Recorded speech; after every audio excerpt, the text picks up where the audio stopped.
تاریخ اسلام کا ایک ایسا کردار جس کا نام سنتے ہی ذہن میں دو متضاد تصویریں ابھرتی ہیں۔ میرا نام سنو تو لوگ مجھے ایک نہیں دو چہروں میں یاد کرتے ہیں۔ ایک طرف وہ شخص جس نے خانہ کعبہ پر پتھر برسائے، جس کی تلوار سے 1,20,000 انسانوں کا خون ٹپکا، جس نے صحابہ کرام رضی اللہ تعالیٰ عنہ مجمعین کے جسموں کو سولی پر لٹکایا، اور دوسری طرف وہ شخص جس کی بدولت آج ہم قرآن پاک صحیح تلفظ کے ساتھ پڑھ سکتے ہیں، جس نے قرآن پر آراب یعنی زیر زبر پیش لگوائے، اور جس نے سندھ سے لے کر اسپین تک اسلام کا پرچم لہرایا۔ یہ کون تھا؟ ایک بے رحم جلاد یا ایک عظیم ایڈمنسٹریٹر، ایک ظالم یا اسلام کا محافظ؟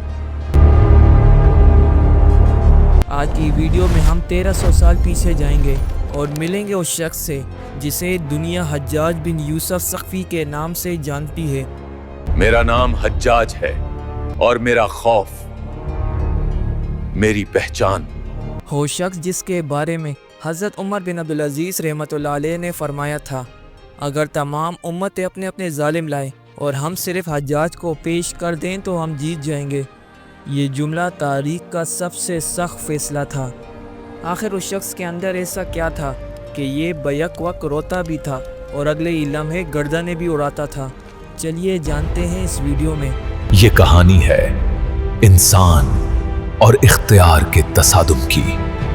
کہانی شروع ہوتی ہے طائف کی وادیوں سے۔ بنو ثقیف قبیلے میں پیدا ہونے والا حجاج شروع میں کوئی جنگجو نہیں تھا، بلکہ ایک معلم تھا۔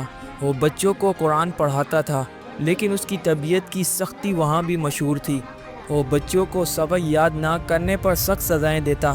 اس کا نام کلیب تھا، جو اس نے بعد میں بدل کر حجاج، بہت زیادہ حج کرنے والا، رکھ لیا تھا۔ بچپن ہی سے اس کے اندر ایک عجیب سی خود اعتمادی اور تکبر تھا۔ ایک بار کسی نے اس سے پوچھا، تمہیں کیا چیز پسند ہے؟ بتاؤ، تمہارے دل کو سب سے زیادہ کیا بھاتا ہے؟ اس نے کہا کہ اقتدار اور طاقت۔ کیونکہ حکم چلانا میری فطرت ہے۔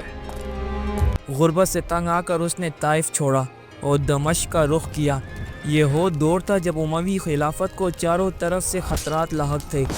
خلیفہ عبد الملک بن مروان کو ایسے لوگوں کی تلاش تھی جو وفادار بھی ہو، لوہے کی طرح سخت بھی، اور حجاج اس معیار پر پورا اترتا تھا۔ اور یہیں سے حجاج بن یوسف کا اصل سفر شروع ہوتا ہے۔ حجاج کی قسمت کا ستارہ تب چمکا جب اسے عراق کا گورنر بنا کر بھیجا گیا۔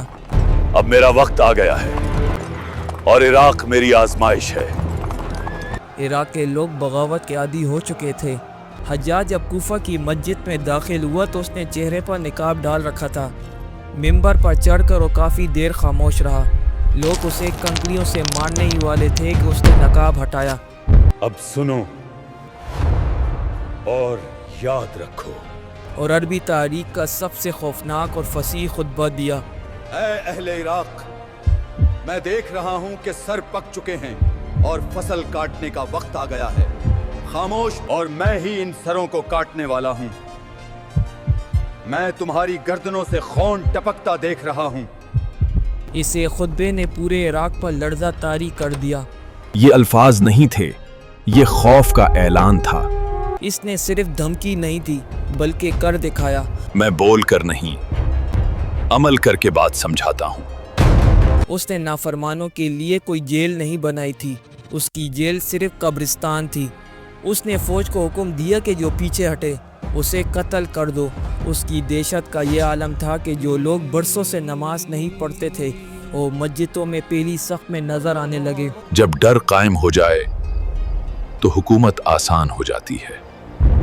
اب آتے ہیں حجاج کی زندگی کے اس سیاہ ترین باب کی طرف جس نے اسے ظالم کا لقب دیا۔ یہ وہ باب ہے جہاں تاریخ بھی نظریں جھکا لیتی ہے۔ اس وقت مکہ میں حضرت عبداللہ بن زبیر رضی اللہ تعالیٰ عنہ صحابی رسول اور حضرت ابوبکر صدیق رضی اللہ تعالیٰ عنہ کے نواسے کی خلافت قائم تھی۔ عبد الملک بن مروان نے حجاج کو حکم دیا کہ مکہ جاؤ اور ابن زبیر کی حکومت ختم کرو۔ حجاج نے مکہ کا محاصرہ کیا۔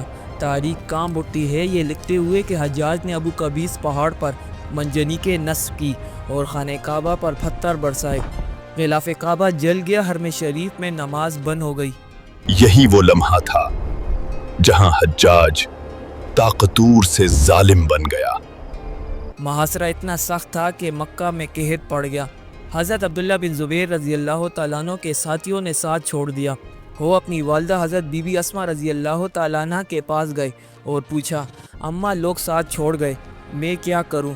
اس شہدل خاتون نے جواب دیا، بیٹا اگر تم حق پر ہو تو موت سے مت ڈرو، بکری کے ذبح ہونے کے بعد اسے کھال کھینچے جانے سے تکلیف نہیں ہوتی۔ اگلے دن حضرت عبداللہ بن زبیر رضی اللہ تعالیٰ عنہ شہید ہو گئے۔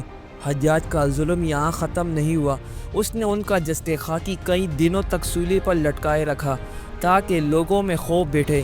یہ وہ لمحہ تھا جب حجاج نے اپنی آخرت داؤ پر لگا دی تھی۔ لیکن تصویر کا دوسرا رخ دیکھ کر عقل دنگ رہ جاتی ہے۔ یہی حجاج بن یوسف تھا جس نے دیکھا کہ غیر عرب لوگ قرآن پڑھنے میں غلطیاں کر رہے ہیں۔ اس دور میں عربی بغیر نقطوں اور اعراب کے لکھی جاتی تھی۔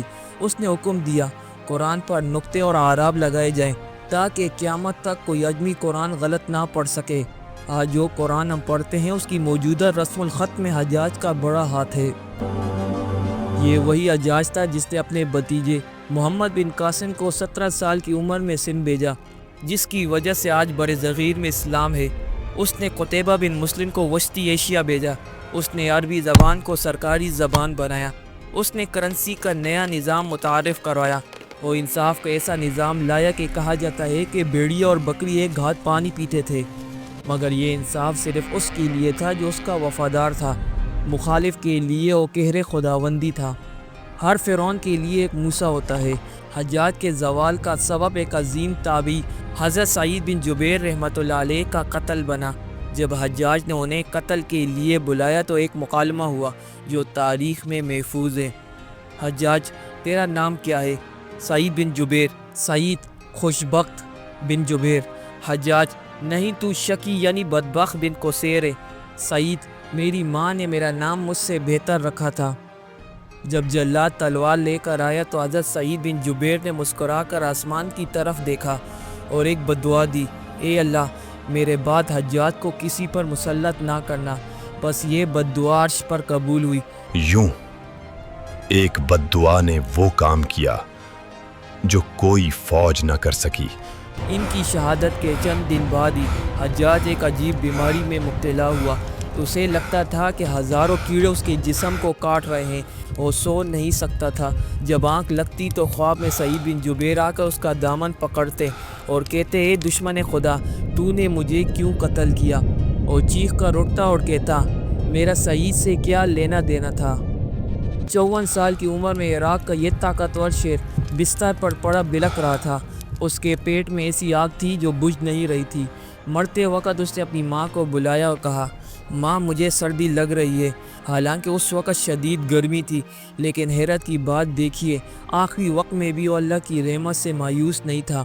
اس نے وضو کیا اور دعا مانگی، اللہ لوگ کہتے ہیں تو مجھے معاف نہیں کرے گا، مگر میں جانتا ہوں تیری رحمت میرے گناہوں سے بڑی ہے۔